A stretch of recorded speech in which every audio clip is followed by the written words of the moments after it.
Hey, it's CJ Wilson with Dope Talk here again with these pre-spring practice positional breakdowns. Today we're going to go ahead and stick with the trenches and talk about the defensive tackles. A lot of excitement within that room, but before we get started, one of the main sponsors for Dope Talk is Realtor Jude Paul. Jude is a realtor in Southwest Florida, but services the entire state of Florida. You're trying to buy or sell your home, Jude is your guy. Reach out to Jude. He'll definitely take care of you if you guys are in the market to buy or sell your home. Check them out, www.homesfornose.com. Again, www.homesfornose.com. Nose like to take care of nose, so reach out to Jude. He has all your needs taken care of. So again, like I said, we're in the pre-positional breakdowns, and we're going to talk about the defensive tackle room, right? Coached by Odell Haggins, a legendary coach, been at FSU for a plethora of years and put in multiple defensive tackles in the league, including this 2023-2024 cycle, when you have Braden Fisk, Fabian Lovett, those guys. This year is going to be nothing short of the same with a lot of premium NFL talent. And we're going to start by talking about the best defensive tackle in the room, one of the best defensive tackles in the country, and not arguably, in my opinion, just by the sheer numbers and how things match up with people left, the best defensive tackle in the ACC in Joshua Farmer. Joshua Farmer was second team all ACC this past season, registering 32 tackles, 7 tackles for loss, and 5 sacks. Started all 13 games for FSU, minus the bowl game. He sat out the bowl game due to having surgery and getting prepared for the offseason. So again, based off the people that left the ACC and what Joshua Farmer did last year, it's not a doubt in my mind that he's going to be coming into the season the best defensive tackle in the ACC and one of the best overall defensive tackles in the country. Crazy athleticism, quick burst off the line. If you guys remember when I mentioned the crazy athleticism, and there's some plays in the past season where you guys could see him making a lot of plays in as a pass rusher, but making these plays in the open field against kind of mobile quarterbacks. He made an open field sack against Jaden Daniels. It was a big time play against Syracuse, if I'm not mistaken, where he made an open play against the quarterback, forced the fumble, Jay Verse ended up scooping it, almost scoring. So you see that athleticism because he played defensive end in high school. If you guys remember, this is just the testament to the development by Coach Mike Norvell, Coach Josh Storms, being built by Storms, and of course Odell Haggins. Joshua Farmer came into FSU at 245 pounds, undersized, defensive end, very, very low weight rated 3-star. Comes to FSU and works his tail off, this, that, another, understands the process, going into his redshirt junior year. So in my opinion, Joshua Farmer is arguably the best player, the best returning player for FSU this upcoming season. He's probably the most important piece of FSU this upcoming season. As you guys know how important trenches is, especially having a dominant defensive tackle, and Joshua Farmer definitely fits that bill. So look for him to have a dominant season this upcoming season, compete for all ACC and all American honors, and to be a high draft pick within the 2025 NFL draft. Moving on to his counterpart and the main guy that's going to, well, not main guy, the guy that's going to start next to him, Darrell Jackson. I'm telling you guys, Tarzan, like literally, this guy is, when it comes to physical stature, he's it's crazy to look at. He's going to be the first guy off the bus type of body, 6'5", 335 pounds. We had a lot of NFL defensive tackles last year: Braden Fisk, Fabian Lovett, Josh Farmer, just to name a few guys that was within that defensive tackle room. Very good, right? Darrell Jackson stood out amongst all those guys in regards to physical stature. A man amongst boys, so to speak. Went to a couple of practices last year, and his stature that stands out.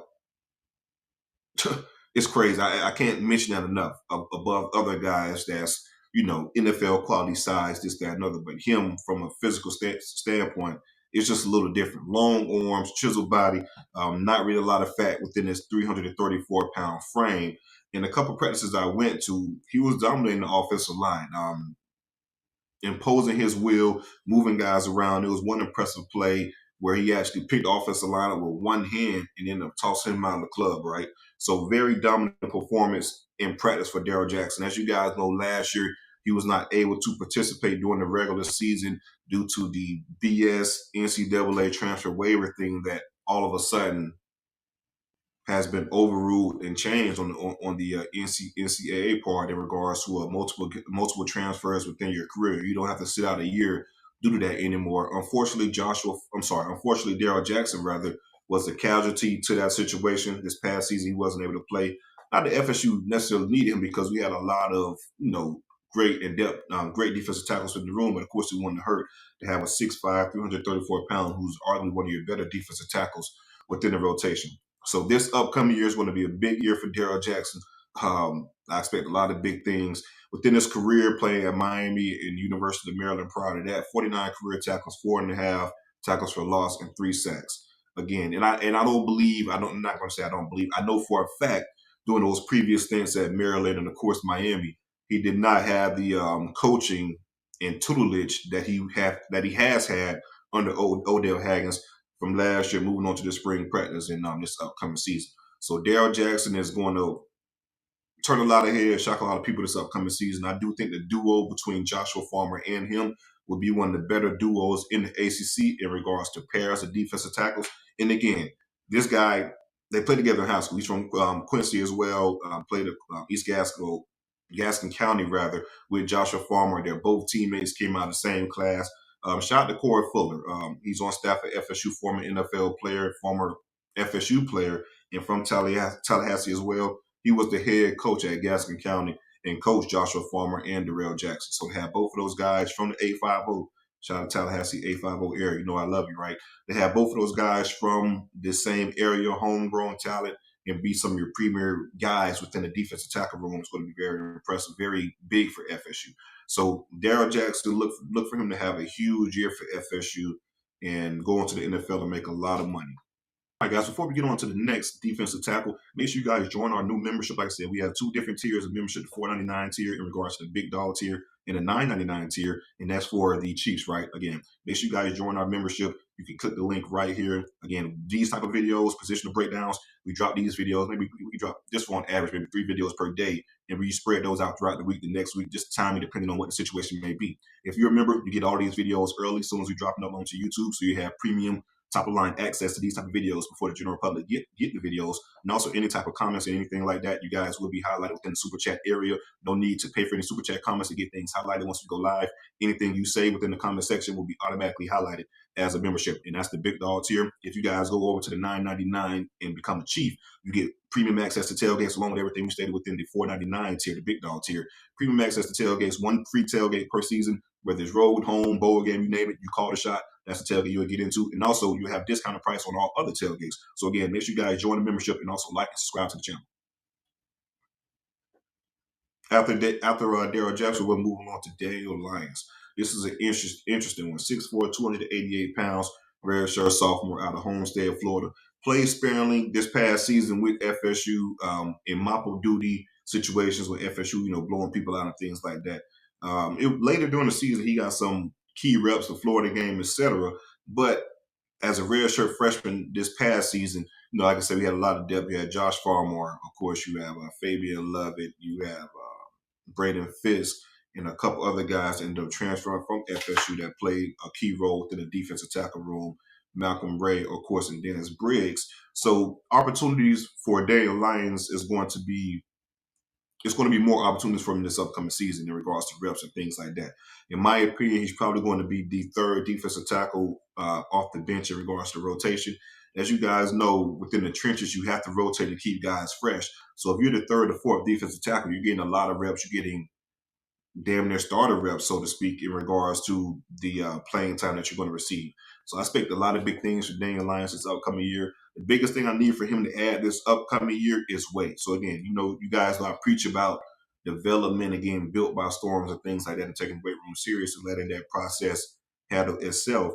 Same goes to Daniel Lyons. If he attacks this offseason and gets close to the 300-pound range, go hard in the weight room with Coach Storms, just continue the development for his redshirt sophomore year, I think he'll be a key piece for FSU and end up being a household name amongst FSU fans in regards to his production and what he does for FSU this upcoming year. Look for big things for Daniel Lyons within the defensive tackle room and him being a part of rotation this upcoming year.